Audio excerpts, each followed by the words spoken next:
in light of the crackdown from the Trump administration on Washington, D.C. You think this potentially could set a precedent for really getting ahead of the curve when it comes to crime in other major metropolitan areas?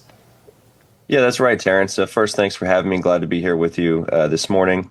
Yeah, so for a long time, there's been a ton of blue cities that have a crime problem, and Republicans' message has always been, hey, we don't have to live like this. Decline, crime, poverty, it's all a choice, right? It's a choice that we make in our leadership circles.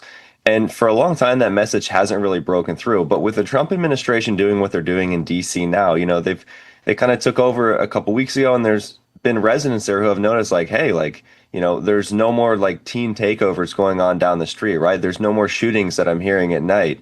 And I think that proof of concept could have a really big impact in other blue cities, because it's one thing to just say, this is a choice, you don't have to live like this. But when you actually see the results of cracking down on crime firsthand, there may be some voters in other cities who look at that and say, that it's not as bad as the Democrats said it would be. There's not some authoritarian takeover. The streets are just safer, and the bad apples are getting put in jail. And so I think, hopefully the optimistic view is that could have a trickle-down effect in other cities throughout the country.